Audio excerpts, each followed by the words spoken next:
we didn't quite get to the end of chapter 19. And remember, Mr. Dempsey wrote this book in 1988. So think about what the church was like in 88. It's my understanding that Margaret and Eloise got ordained in 85. And that would have been almost a year. And Judy Bowski. Did they on the same day? Okay. So I know all three. Kansas City Star took a photo of all three of them. Oh, yeah. Good. I have a copy. I wasn't here, unfortunately, so I didn't get to be a part of that. But so it took them a year to actually call and ordain women. And then this he wrote in 88. So he is discussing the cries, the protests that were happening in our church. And it was very, very, I mean, sad history, part of our history is how I look back at it, because, people were not pleased and there were arguments, and I kind of enjoyed the way that Mr. Dempsey handled the argument. So the first argument that people made against this prophecy, they're saying it cannot be prophetic. All right. And so one thing they said was there was no scriptural precedent.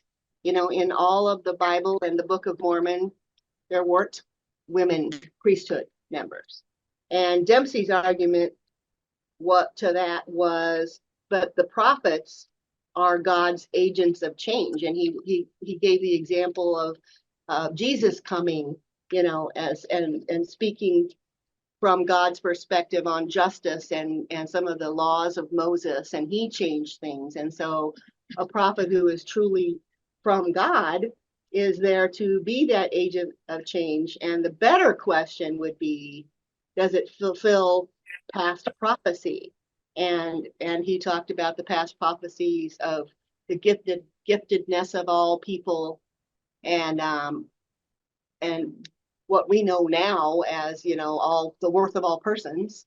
And so, one of the things Dempsey was saying was there were, so many women doing so many things that this recognized that, But I don't agree with that first statement. Oh, okay. at least there's some evidence that there was women in the priesthood in the early church. Mm-hmm. So They're deacons. They were deacons. Is that not necessarily? Well, Junius is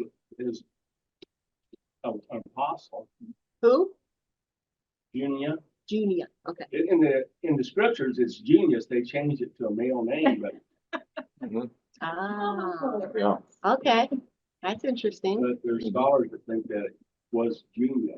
And there were women, there were examples of women disciples who went out with whenever they were, in the early church, they were going out with the men and going and visiting churches. So, and what Dempsey points out is that it might not be, they changed it to Julius because it was such a patriarchal Junia.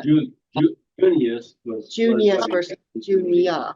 Yeah, the male versus the female. And can you mute whoever's on the? I don't think there's anybody. Is there a mute? Is there someone to mute? Hello? It's done. Was it the sanctuary? No. And I think also, especially the epistle to Timothy has been determined by most scholars not to be an authentic letter of Paul. It was written by somebody else. All likely. Are you going to number 2 already? Oh, I thought that's what we were talking about. No, not quite yet. Okay. But you're right. I know that's definitely the argument for number 2. And one of the things about that first one was Dempsey points out, because it was such a patriarchal society, that whatever may have been happening got written down as, this is the way it should be, kind of a thing. So we have to once again look at the Bible from who wrote it and why they wrote things. So, this is the history is who writes it, But Paul also had women who basically hosted churches. Yeah. And, were more or less the patroness of the the ministry. Well, and we've studied Paul a lot. And I'm going to number 2 now, and Dennis pointed out to me earlier that we learned a lot about who Paul was, and that there were pseudo Pauls and people who were really kind of changing things. And so there was one Paul who says that there are, no men and women, no slave or master, and then you had the Paul that everybody brought up, that somebody whispered into my ear at World Conference. It's like, oh, the women in the churches now, they're going to be haughtiness, and they're going to, blah, blah. And there was just this outcry. That's what I heard in the late 80s was, this is against what Paul said, and so that was a real struggle for people. And Dempsey points out that Paul also accepted slavery. And so when you think about the struggle this country had with slavery, many, many times it was the preachers standing at the pulpit saying, well, there's slavery in the Bible, it must be okay, And once again, it was a product of that society. They just didn't speak out necessarily against it. Maybe the word is not accepted, maybe tolerant. Tolerated, yeah. Well, I was gonna say, the other thing Paul preached, one of the Pauls preached against was getting married. Mm-hmm. But then he also said, I'm not going to get married, but if you have to get married, Yeah. this is what you do. I always thought that was interesting. Paul didn't want to get married, but he wanted to talk about it all the time, about everybody else should. Like, all right, fine. I'm with Dennis on that. I don't think Paul advocated for slavery. I think he just acknowledged that it was the state of the day. And, Yeah, what he said about it was, Yeah. Whatever your lot in life is, be happy with that and serve God. He had kind of this higher purpose in mind. That your worldly condition is less important than your spiritual or heavenly. well, you've got the gospel writer saying that Jesus said that too, so, there were some slave owners that were in some of his parables. And so I do think, whether it was, I don't know what the Greek was, I do not know. It's, the servant and slave is used kind of interchangeably a lot when we read the Bible, but I do think that it was a product of that society. But there was also one of his letters he entrusted to some woman, I think it was Phoebe, to take it to some Yeah. congregation, and she would have been expected to read the letter and explain the letter, which means she must have been pretty much That's a lot of trust. trusted a lot. Yeah. I mean, Well, and Tabitha, wasn't she a tip maker that he moved around with a lot or worked with to help make tins? Yeah. We need to study the Mary women of the Magdalene. Bible. Let's study the women of the Bible. Yeah. A little Was it bit more. Priscilla? Oh, maybe it was Priscilla. Priscilla. Priscilla. I I remember. remember a Tabitha somewhere, but Yeah. Mary Magdalene. Mary Magdalene. Nobody knows. What if you took into account the Was- non-canonical gospels? The Apocrypha? Not the Gnostic Gospels. You mean like the one we're going to study? oh, like I don't know. I read it, so I wouldn't say. I read- Gospel of Mary Magdalene. I read it. Yeah. It's crazy. Let me just tell you, the Gospel of Mary Magdalene is weird. I have it if you would like to read it. I'm not even- There was a reason I think that one didn't go in. Okay. So, okay, so the final, and this would have been in 84. So, feminism kind of, I don't know, when did it probably got big in the 60s and 70s, with the hippie movement and the feminism movement and all that stuff. But once again, it's just like what you guys were saying. There are lots of biblical stories of female leaders.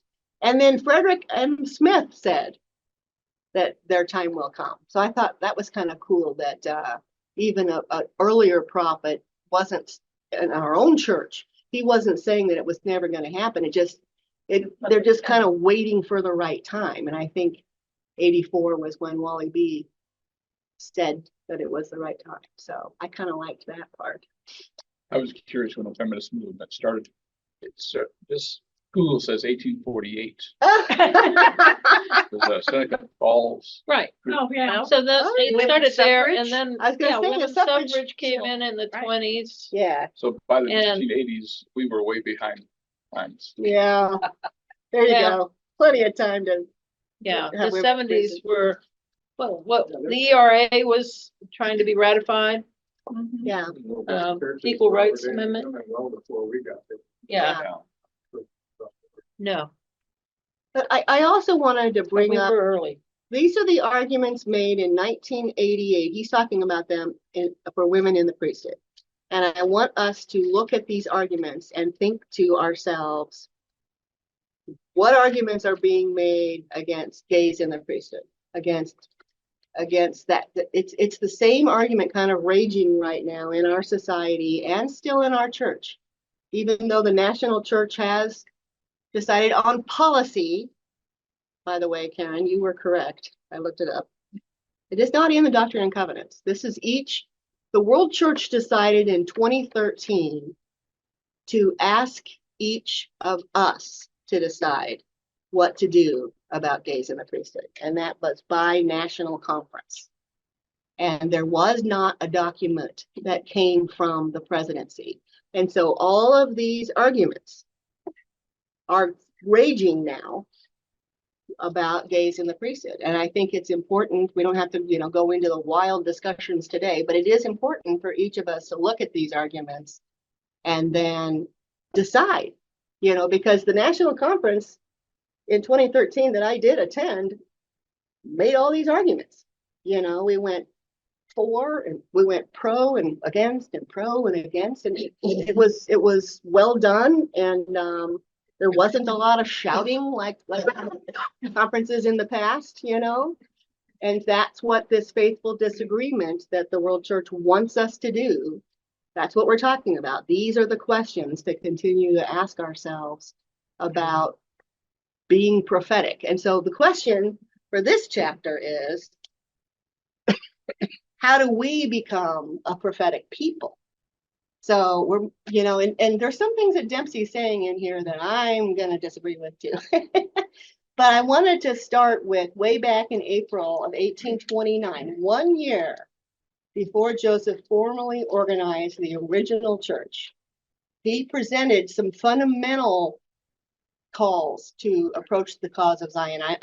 I didn't quote all of them, but it's really interesting to me that in 1829, we started hearing these words that echo in our church today. A great and marvelous work is about to come forth unto the children of men. How many times have we seen that? Over and over again in our scriptures, our present day scriptures. We sing it. And we sing it. Behold, the field is white, already to harvest. All these words are just embedded in our psyche, in our church. And then this one is what he specifically said in 155:8. The call is for workers in the cause of Zion. Therefore, neither tarry nor doubt that I am. I know your perplexities, and I am aware of your uncertainties. But if you will call upon my name, my spirit will go before you into whatsoever place you are sent, and I will continue to work you as you have need. 1829 to 2024, this is still relevant. This is the kind of prophecy that our church was founded upon. And I'm pretty proud that we still try to honor this, and God is saying to us, we know you have uncertainties. We know that there are perplexities, we've got this gays in the priesthood thing that we need to continue to discuss and what it means to us as a congregation and as a church. And he says, call upon my name and my spirit will go ahead of you. So that gives me hope. I like that. I mentioned that with going back to the gays, there are some countries where it's illegal to be gay. Right. That's why the World Church decided to have national conferences, because they get stoned to death. Right. And so it was such a controversy that they couldn't make it a world church decision. you know, so That's probably what's not the doctor. that's what I thought too. That's why I got confused, to be honest with you, because I was thinking it was definitely direction from our leaders, but it didn't come in the form of a prophecy. And so that's another thing that's probably confusing to some people. You know, it's like, well, it's not in scriptures, so it's not true yet, you know, and so that's an argument.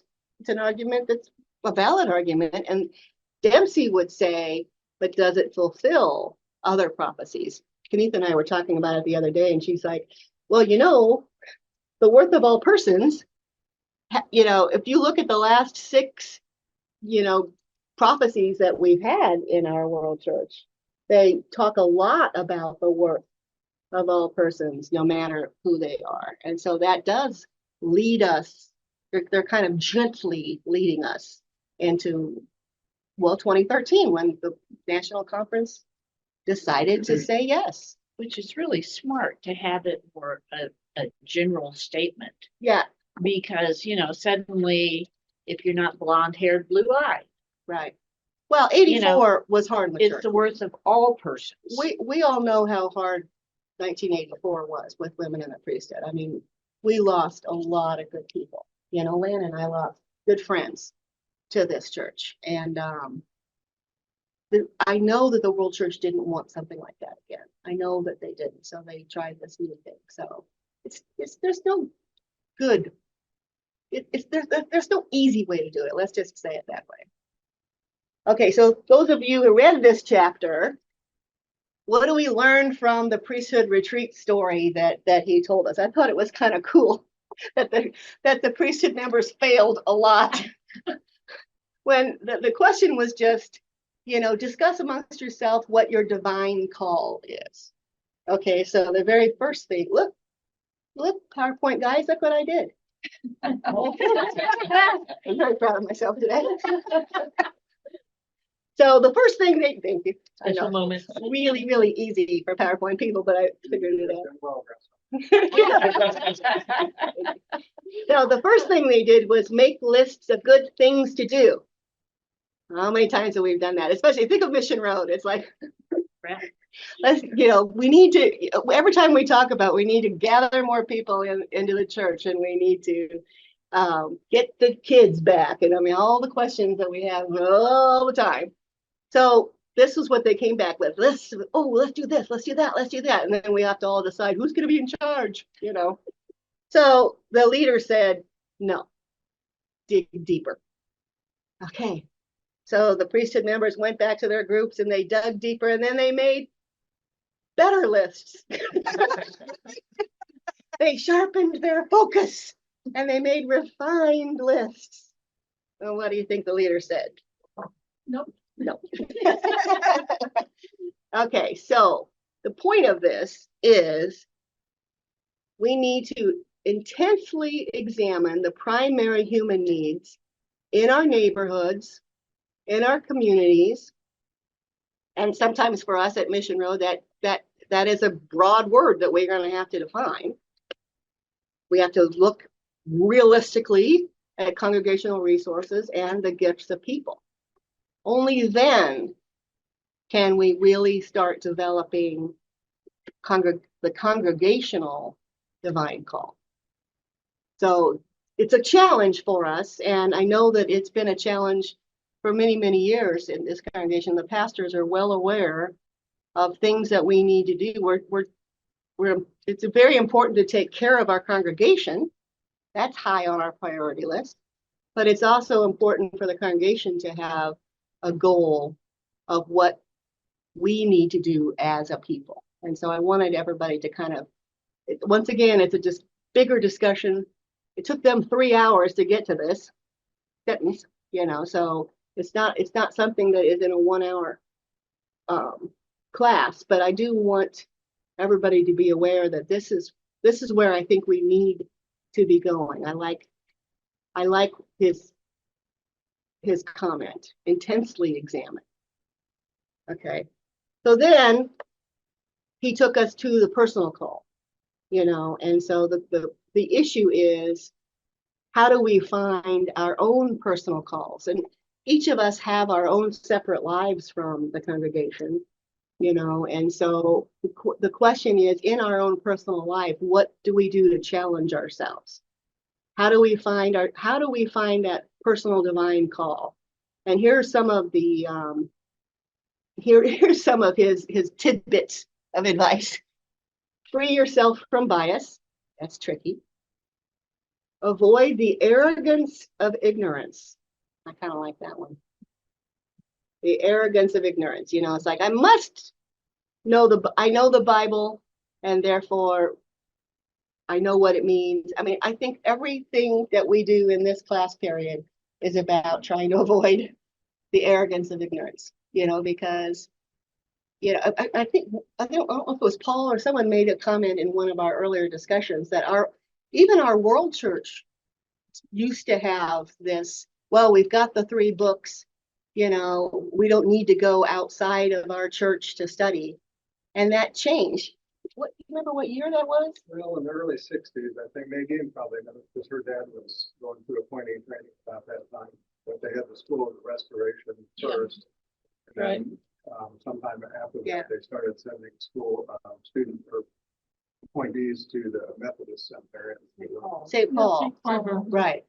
That's what I remember hearing about is St. Paul. And so, you know, there was some controversy with that because it was a lot of controversy.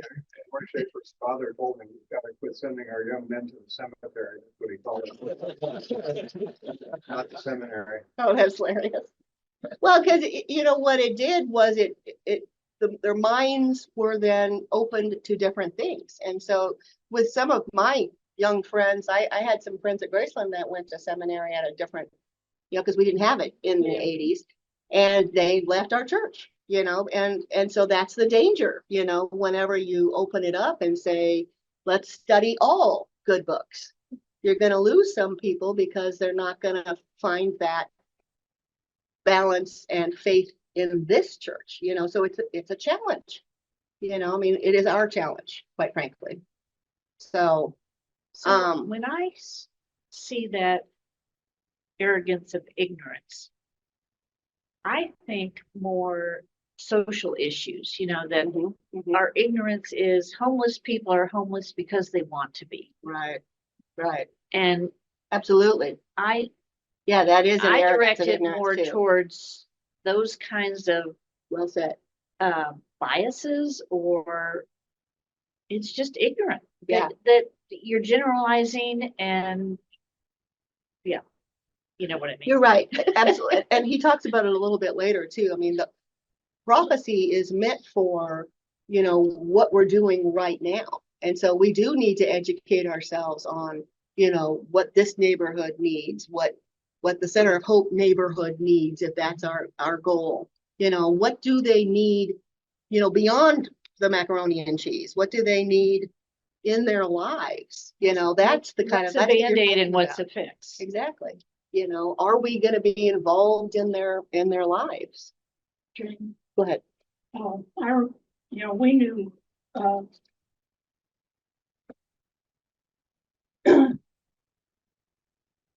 Dave and Janet Shogar in Wichita. And she was a Methodist before she joined our church. Oh. And one of the stories that the testimonies that she had was when she started dating Dave, and he was so strong in church. They went to her minister, and she talked to him about it. And he said, "Well, I would be in that church, but they don't pay their ministers." And you know, so that gave her a testament that, you know, That's she felt- interesting. He studied it. okay. Yeah, the Methodist. Yeah. So, you know, there's things like that Yeah. there are people too. Yeah. Sometimes. Yeah, my mom could have been an organist. Where's Sharon go? Sharon? I was gonna say Methodist. Right. Yeah. Yeah. I'm glad we, got a lot of training back and forth. Yeah, my mother had her degree as an organist, and our church didn't pay organists. Yeah. So she had to change careers because she didn't want to leave the church. And I've always felt that was sad because, Rodney played at other churches. yeah, But we had an organist Planned leave. other churches. What? We had an organist leave who had.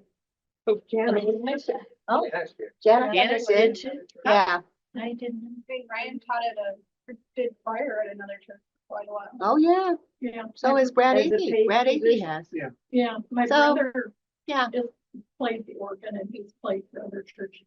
There's a lot of Okay. challenges. There's all, I think that's kind of what his point is, it's like with education comes challenges, but it's kind of up to us personally and as a group to work through them together, And then he talked about Jesus taught the importance of being as little children. Now, I have to tell you that I actually studied this one time and I went to all the different religions, and Christianity is the only religion that says, be as the little children, study, with Jesus coming in and saying, and so the way I liked what Dempsey is saying, because one interpretation of that scripture is that the early Christian church was saying, be as little children, basically shut up and listen and obey, and so that's how little children, learn, kind of a thing. And said, so it was almost like a way for the church to,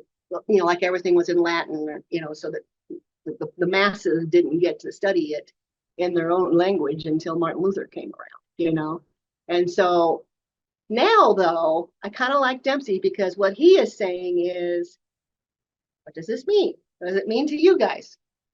Do you have a broader definition than my little narrow definition? Yeah, to me, it means children see things through eyes that are completely open and beyond the wonder. And especially like 2 and 3-year-olds, they have a never ending flow of questions. Yeah. Why is the sky blue? Yeah. But they also believe that the sky is blue without being told that it, Yeah. like they have kind of that blind faith of, oh, okay, you tell me this is true, let's do it. Yeah, They so, don't- But that's the danger. So- I see that as the danger. so the sit down and be quiet is the complete opposite of a child trying to learn. Right.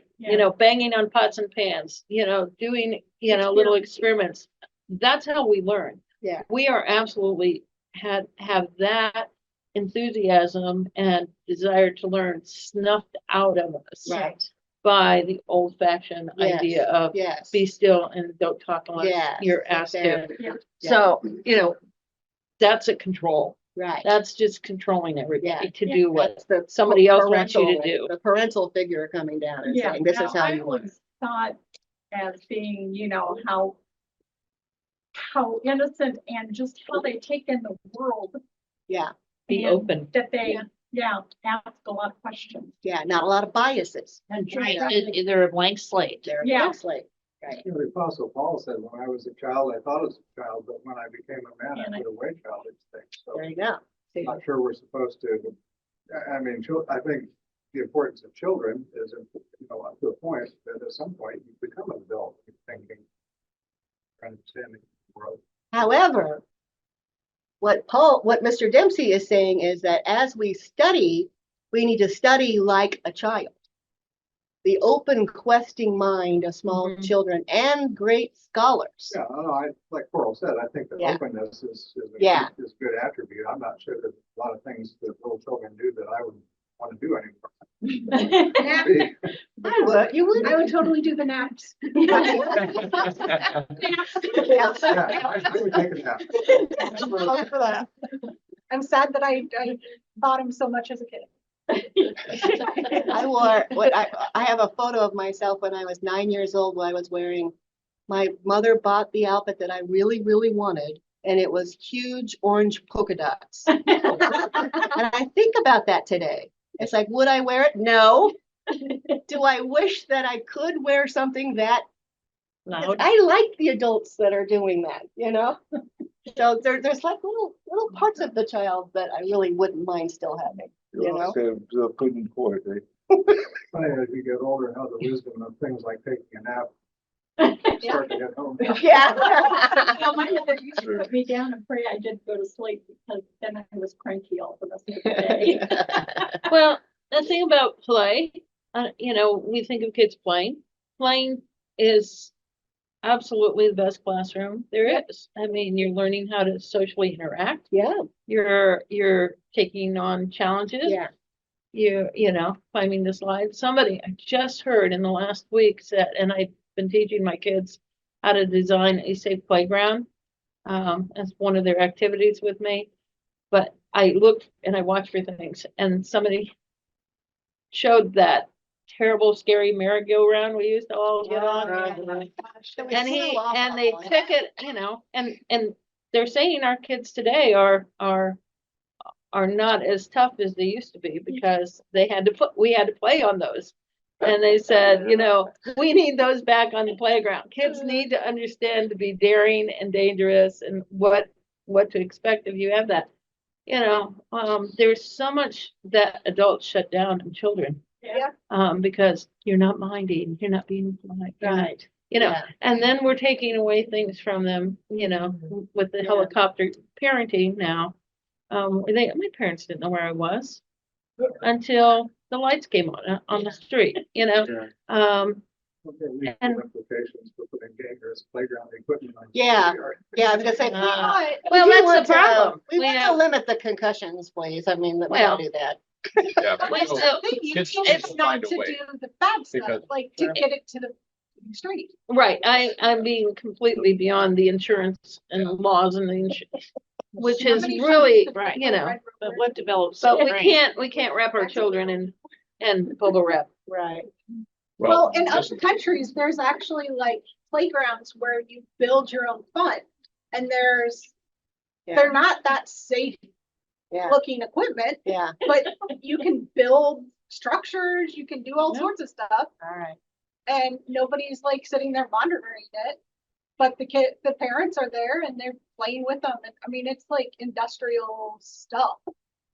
It looks like a scrapyard, but it's actually a playground where kids can play and Okay, build things. Dempsey's point, Yeah. Thank you, James. pulling us back. We do love our children, and I think we do need to have new things for our children, but he is saying to us as adults, how can we have open questioning minds like small children, because he sees that as a key to the prophetic. And so what he's saying is we've got our elemental beliefs, we've got our values that we share. We have faith, we have love, we have kindness, we have integrity, and we have the cause of Zion. And so we take these basic values, and I think for our world church, they've kind of expanded that into our belief system, that we have our basic beliefs and our enduring principles. Well, there they are. And you look at that, enduring principles, grace and generosity, sacredness of creation, continuing revelation, worth of all persons, all are called, responsible choices, pursuit of peace, unity in diversity, and blessings of community. So let's start from there in our own church, okay? And then he says, move out from there. So how do we go beyond? So he says that most belief is an outgrowth of culture. Do you agree?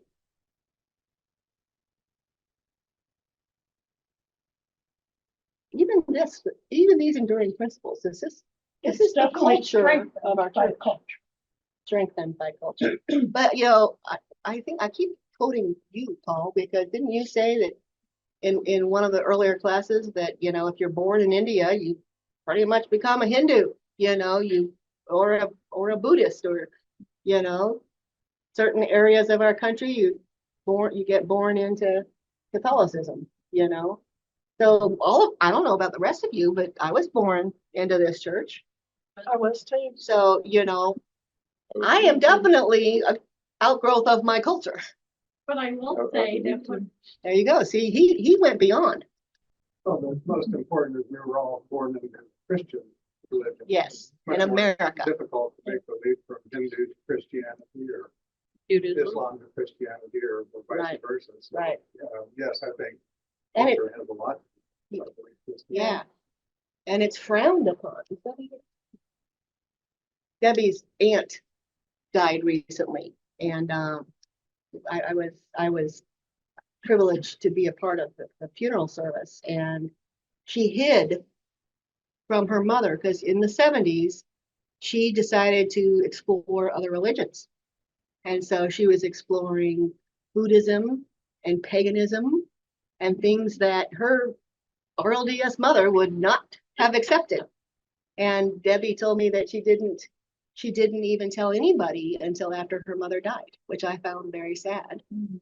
You know, and so at her funeral, we actually did a few things to celebrate those other religions that this woman, you know, kind of secretly, but for herself, for her own personal growth, went beyond. Now, whether we agree with it or not, that's not my point. My point is that her culture didn't accept it, but she did choose to go beyond it. And that's too bad. And her culture was more restrictive, I think, than our generation. Now, Because I remember our youth leader literally took us to different religions and we did learn about them. So we could do a comparison and contrast. and we've done that in Yeah. our Yeah. class And I here. think it's Yeah. gotten better. I think what Dempsey's trying to say to this is we should welcome new insights from other readings. It doesn't mean it's going to change our faith. It doesn't mean we're going to say, you know, oh, this is how we're going to argue about why we're right and they're wrong. You know, we can get insights into more useful understanding, is what he says. You know, Eloise isn't here this morning, but I remember when she kind of got involved in Church Women United, there was a bit of a hubbub about, you know, you shouldn't be doing that. Yeah. You should stay away from Yeah. that.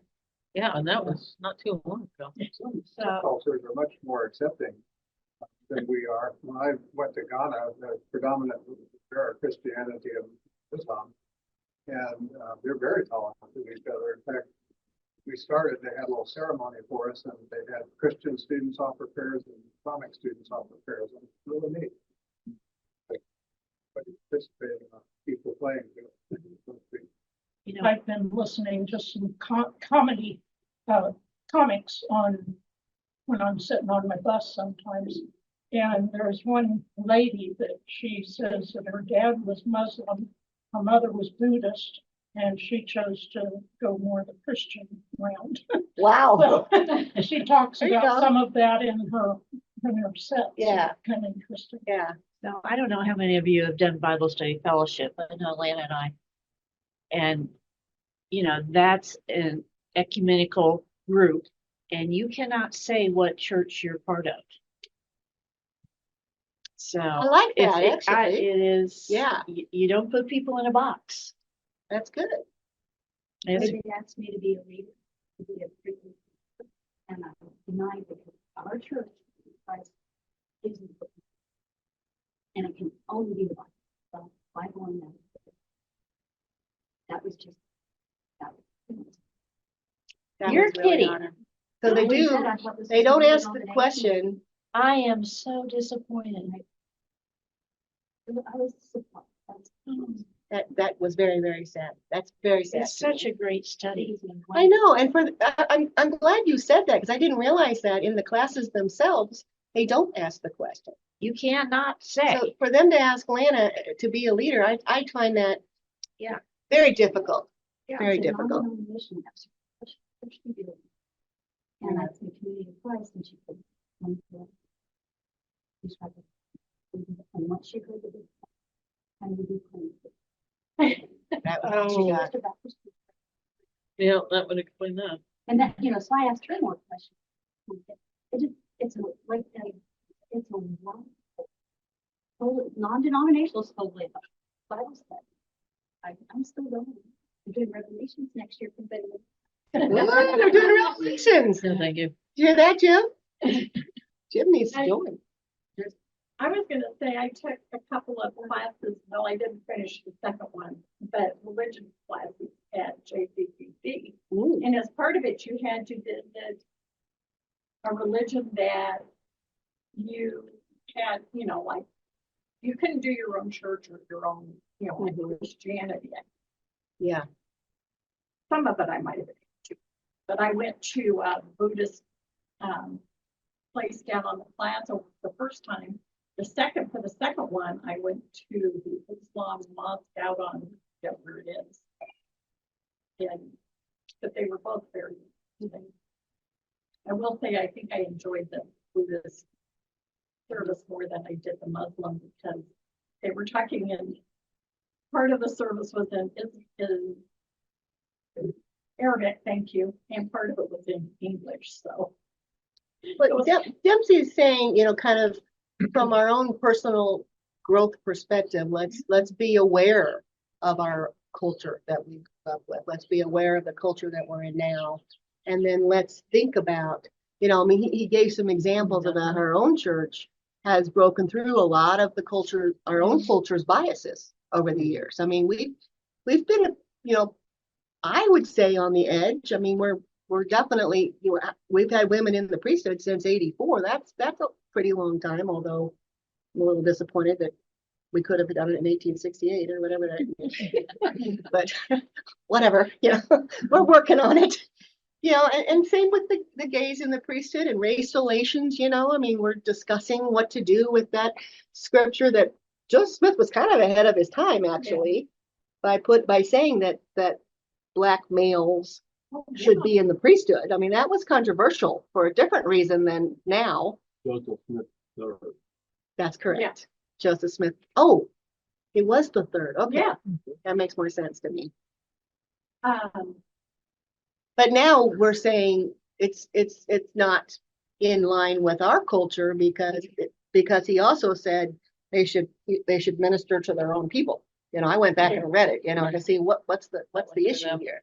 So that makes it separate but equal, which is what our society thought about well, blacks at the time. You know, if you go down south, what was the danger to white ministers ministering to a black church with other white people around? Well, yeah. Anybody seen that movie called The Green Book? Yeah. That Green Book was real. Right. Oh, yeah. That Green Book was Black people said, if you're going to go down south, here's where you can and cannot go. Yeah.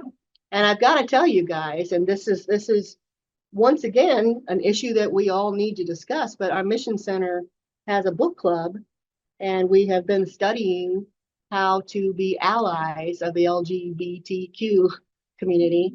And a transgender male came to our session this last time, and he said they now have a book just exactly like that Green Book.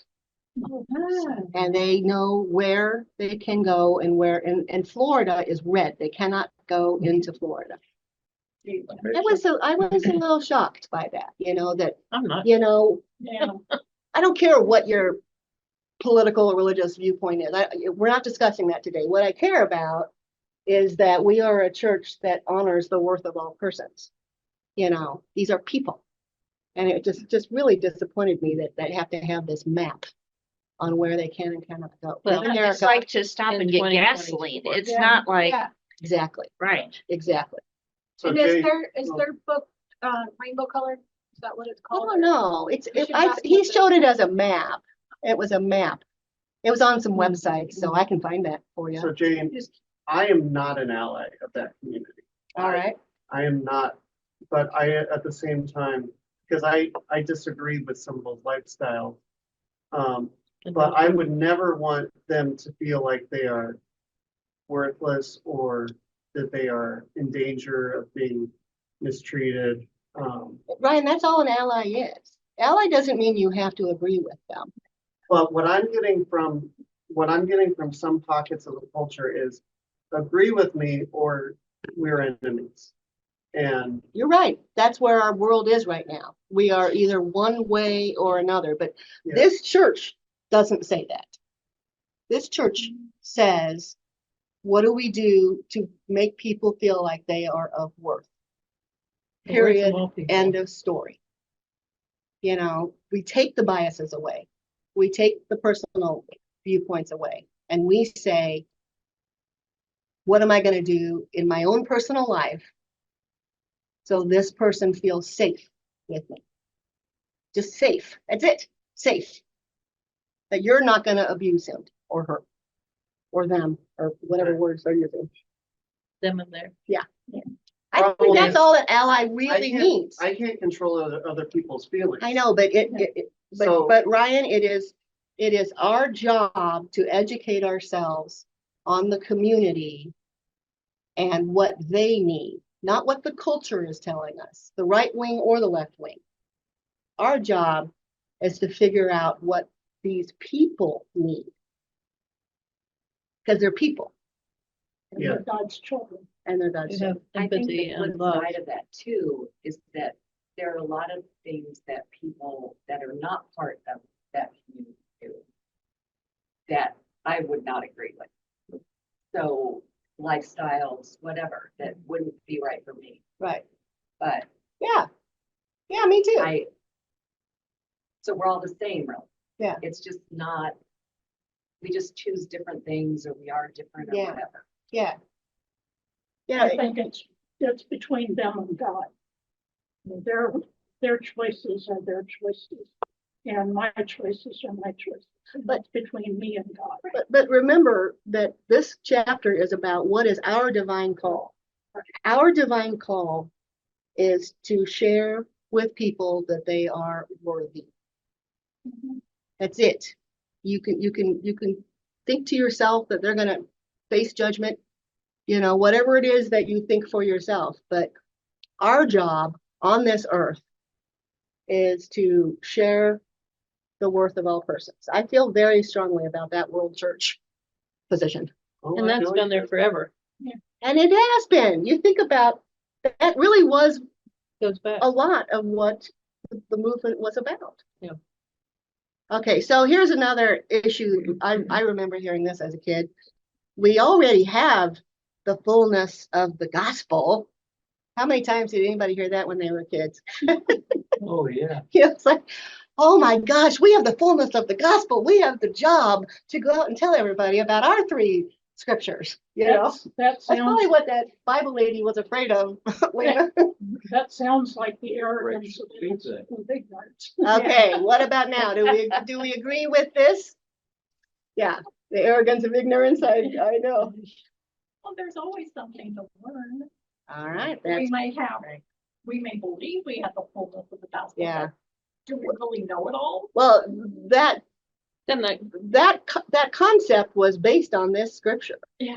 Listen to the voice of Jesus Christ, whom I have sent unto you to reveal the Book of Mormon containing the fullness of my everlasting gospel.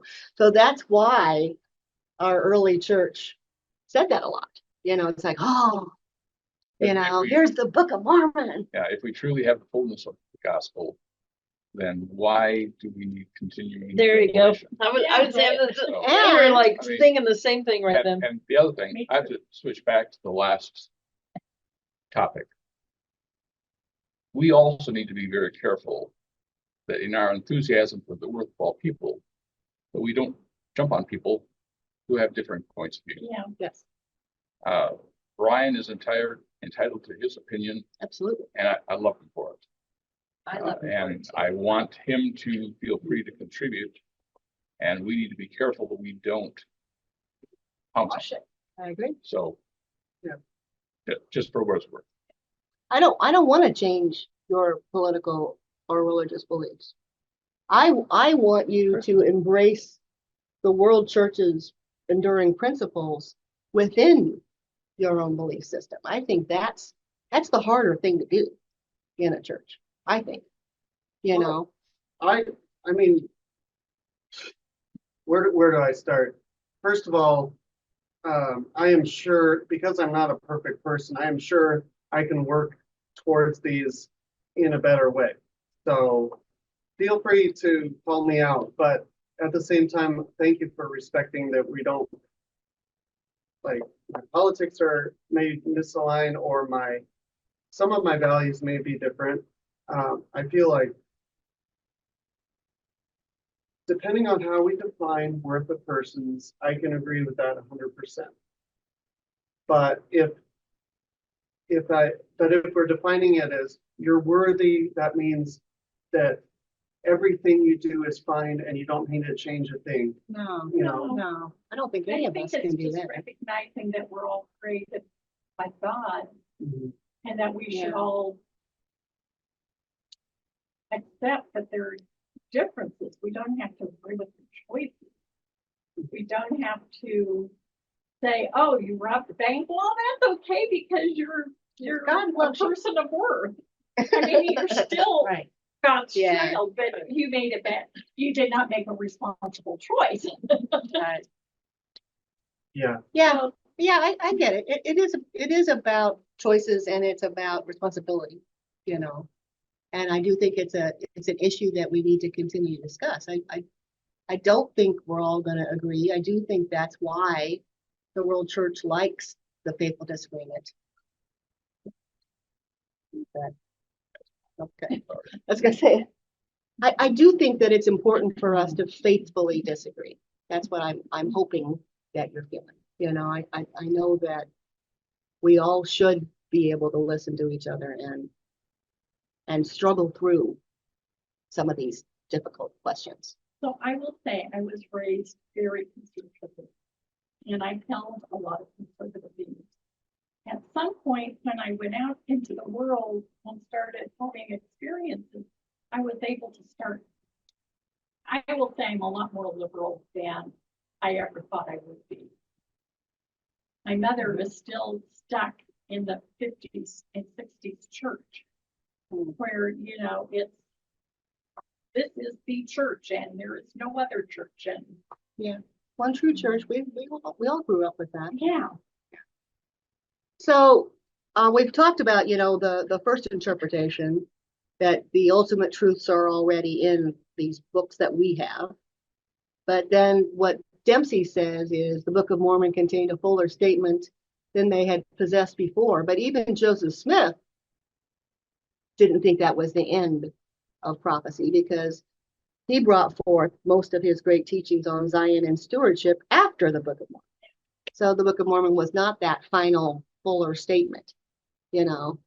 So and that's obviously why we still have continuing revelation, is that we don't have the fullness of the gospel because God continues to speak to us today. That's what makes us a unique church, you know, and quite frankly, a lot of religions are very critical of us for that, you know.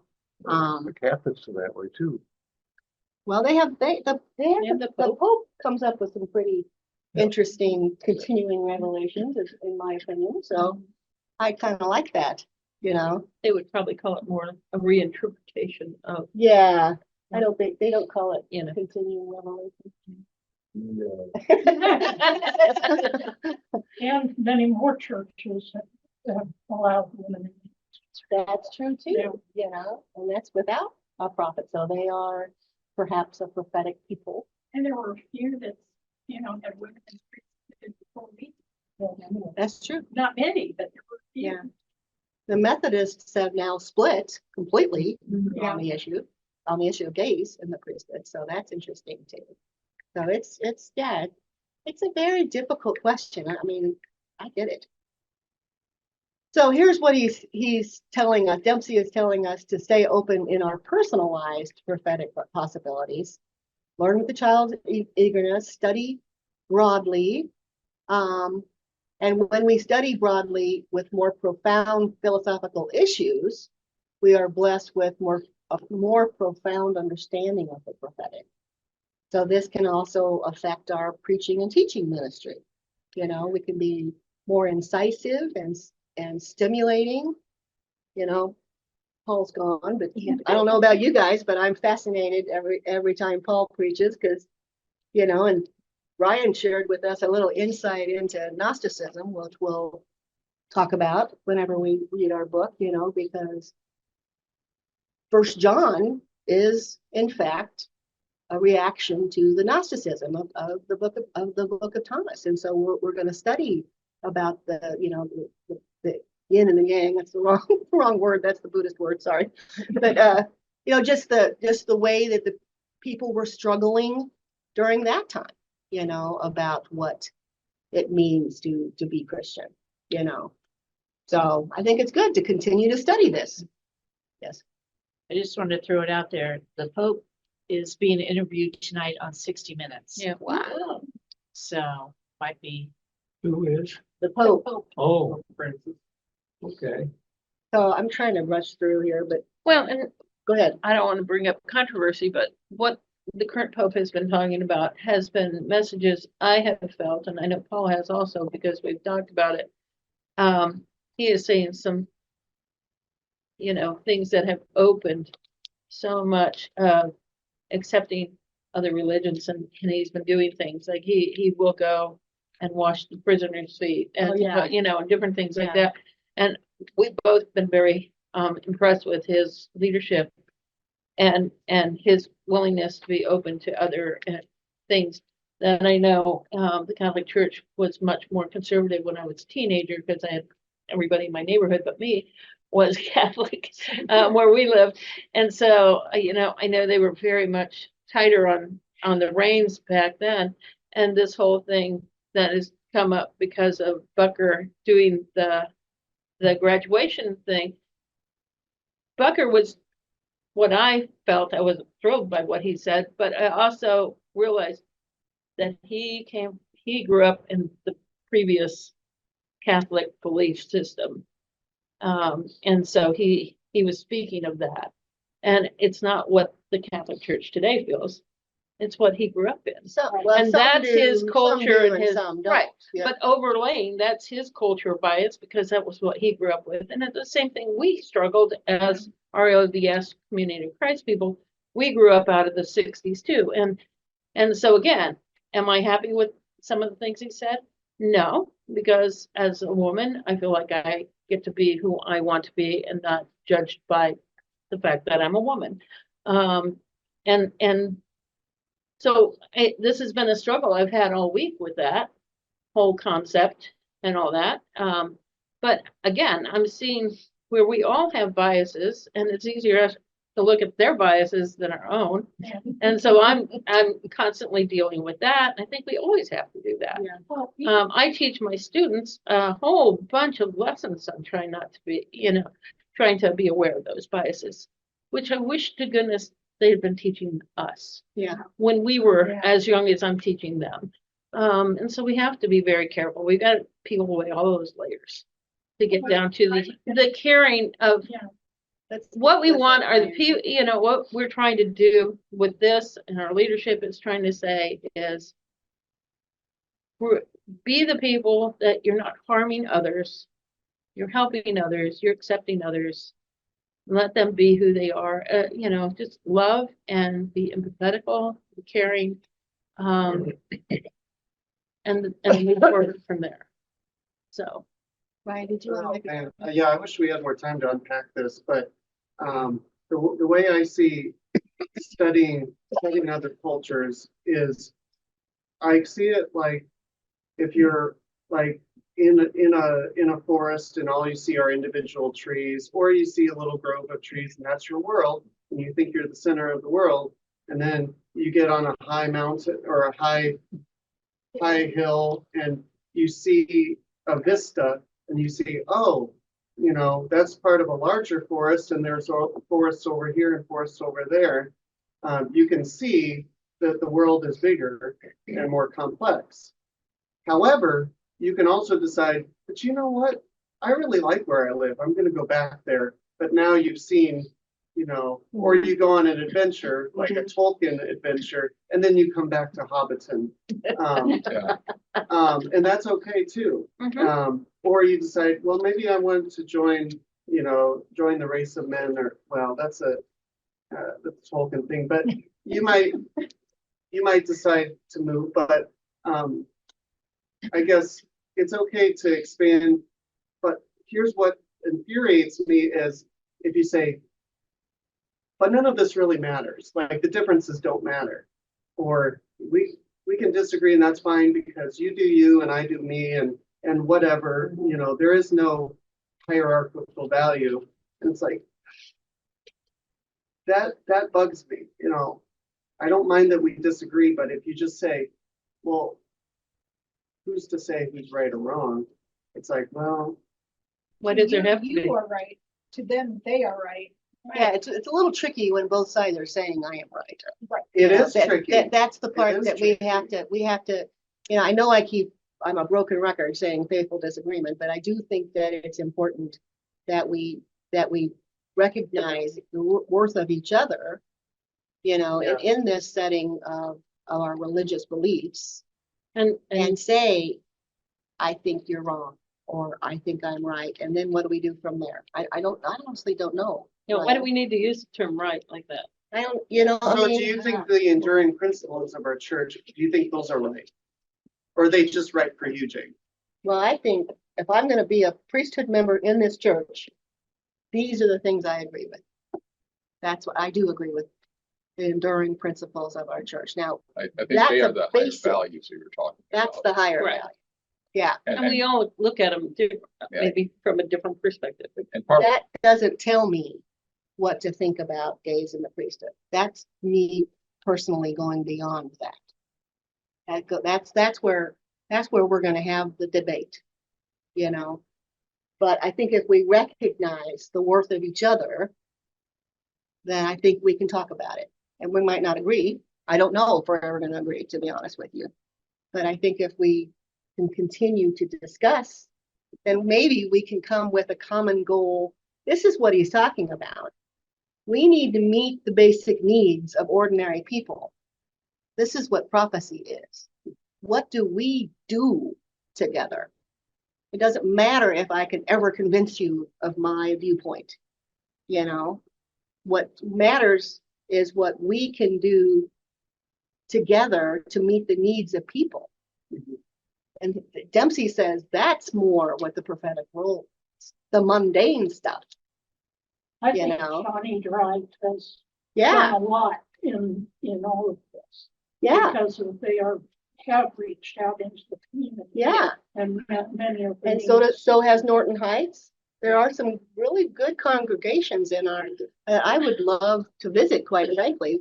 Norton Heights has an afternoon church, you know, because that's what the community needs. You know, they don't even have a Sunday morning church, you know, so they've assessed their community and they've decided this is what we need to do for them. That's what's important for me in this church, not for me to convince everybody who doesn't agree with me to agree with me. You know, I just don't think I can do it. And I think that's futile. I'll tell you an extreme example that's coming up that you can see. Angel Studios is coming out with a movie in July. I think it's opening July 4th. And there's a town in the south. It's a true story. Town in the south. It's in the city of Possum Trot. And they realized that there were a lot of children that were in the foster care system that were being mishandled and not, their needs were not being taken care of. And they decided as a church that they were going to adopt these kids. And they, almost everybody in the church adopted. And they got the kids that were the Wow. hardest ones to deal with. And this movie is the story of What's it called? thing. I'll have to get back to you. There, it's starting to be advertised on Facebook. Alright. But, coming in July. All right, we got into a lot of discussion.